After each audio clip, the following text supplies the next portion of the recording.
Hello and welcome back to Newsmin. It's the 13th of June 2013 and right now it's time for another quick E3 recap, this time of the Sony Conference. Sony did good. I feel I need to start by saying that sure, their conference may well have felt like it was filled with one jab after another at Microsoft and the Xbox One, but that just made the crowd and those watching the live streams enjoy it even more. And I suppose on top of that, it just goes to show that Sony are listening and they know what people want to see and hear. So the following won't be in the same order that it appeared in the conference itself, but I will try my best to keep everything close to where it needs to be. The conference started with some PS Vita goodies like more integration with the PS4 and the mention that more than 85 new titles will launch by the end of the year. This includes Batman Arkham Origins, Counter-Spy, Destiny of Spirits, Doki Doki Universe, Killzone Mercenary, God of War 1 and 2, Final Fantasy X and X-2, Flower, Dead Nation, Tearaway, and The Walking Dead's 400 Days DLC. The PlayStation 3 also received some love with The Last of Us, Puppeteer, Batman Arkham Origins, Rain, Beyond Two Souls, and Gran Turismo 6, which looks absolutely beautiful, being shown off. For those that perhaps don't own a PS3 yet and want one before the PS4 comes out, Sony announced a cool looking Grand Theft Auto 5 PS3 bundle that includes the game itself, a custom console, and a headset.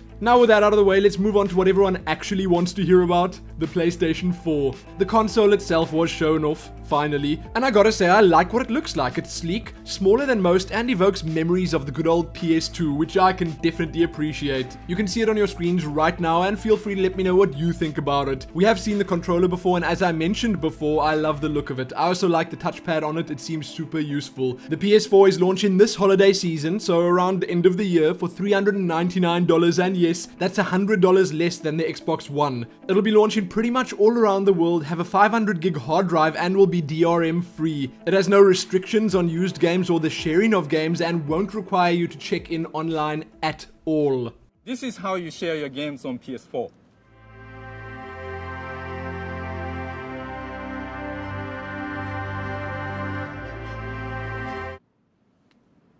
Thanks. Additional DualShock controllers and the PSI will be available priced at $60. Sony spent a mere moment on the subject of audio and video streaming to the PS4 with their Music Unlimited and Video Unlimited services, Netflix, and a few others that'll be available at or soon after launch. They let us know that PlayStation Plus will now be required for online gaming, which some cringed at, but hey, it provides a whole bunch of perks, which means for less than $5 a month, you get cross-game voice chat, the ability to play games that are still downloading, more friend options, cloud saves, discounts on online purchases, automatic game updates, early access to betas, an ever-expanding instant game collection that allow you to play all your favorite PS3 and PS Vita games on your PS4, and obviously the online multiplayer. PS Plus memberships are carrying over to PS4, so if you're a member today or become one tomorrow, you're set for the launch of this new console. PS Plus members will also get a free game every month and immediate access to Drive Club's PS Plus edition at launch. Finally, game streaming via Gaikai was mentioned briefly and seems to be coming sometime early in 2014. In terms of games, Sony paced things incredibly well, showed off a good mix of AAAs and indies, and definitely kept the crowd and stream viewers entertained, which I guess was expected. We were told that over 140 PS4 games are in development right now, and over 100 will release in the first year. Ready at Dawn showed a PS4 exclusive and new IP off called The Order 1886. The game will be set in London, 1886, and involves some steampunk elements combined with monster hunting of some sort. It looks kinda cool, but we didn't really see any proper gameplay or anything like that, so I'm not gonna get too excited just yet. After that, a couple of launch titles were featured in the form of Knack, Drive Club, and Killzone Shadowfall. The latter, Killzone, looks amazing. It's visually stunning as expected. Knack seems like a lot of slightly less serious fun, and Drive Club, well, Drive Club's a racing game. We were also told that Infamous Second Son is coming in Q1 of 2014. We saw a teaser or perhaps tech demo of Quantic Dream's Dark Sorcerer that looked kind of impressive, and then indies. Don't Starve, Raise the Dead, Contrast, Daylight, Mercenary Kings, Galaxy, Octodad the Deadliest Catch, Oddworld New and Tasty, Outlast, Secret Ponchos, Warframe, and finally, The Witness and Transistor that'll be on PS4 first. Not exclusively, but they will release on the PlayStation 4 before they release on the Xbox One. What can I say, the focus and screen time the indie devs and their games got was heartwarming, well-deserved, and definitely well-received by those watching, and I absolutely love Sony for doing this.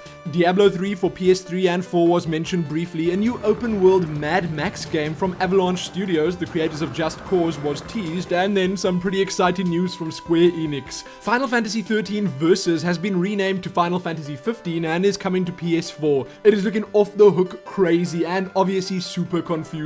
Kingdom Hearts 3 was announced, and what can I say, I can't wait to play it. Me and everyone else out there, I can assure you. Final Fantasy XIV, A Realm Reborn, that's the MMO, is coming to PS4 in the near future, and I'm hoping it does well.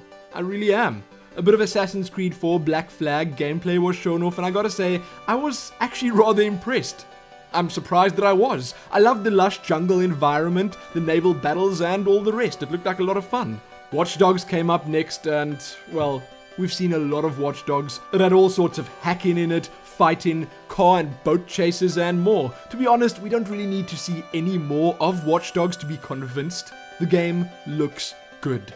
The Elder Scrolls Online is set to get a PlayStation 4 exclusive beta coming spring 2014, and some first-person gameplay was demonstrated, which I obviously enjoyed because it's starting to look more and more like the Elder Scrolls games we already know and love, and that's a good thing. Now, once again, saving the very best for last, it's time to talk Destiny. Sony ended the conference off with this world gameplay premiere, and in it we got to see a co-op run through a fallen infested wall. A whole lot of solid and satisfying looking combat and gunplay, a boss battle, looting, and the inventory and item system of the game, hoverbike mounts, a little ghost companion that was apparently voiced by none other than Peter Dinklage, and finally at the end we saw a third player jump in to join the first two, and then the lot of them stumbled upon a public event that had started up in their area. The event seemed to work much like they do in something like Guild Wars 2.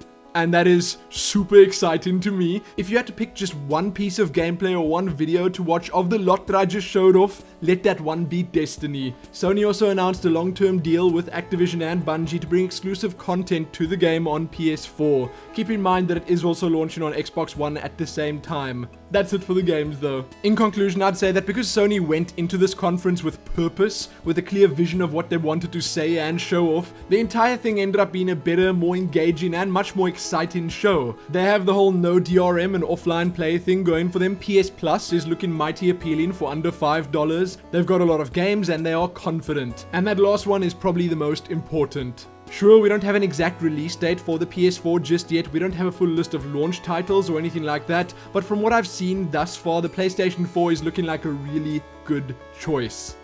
That is sadly going to be it for this episode. Subscribe if you like the content. Check back here soon for more recaps of the Nintendo, Ubisoft, and EA conferences. Remember to check the description below this video for all sorts of links. Like the video and all that other good stuff, and most importantly, happy E3 2013. Happy that.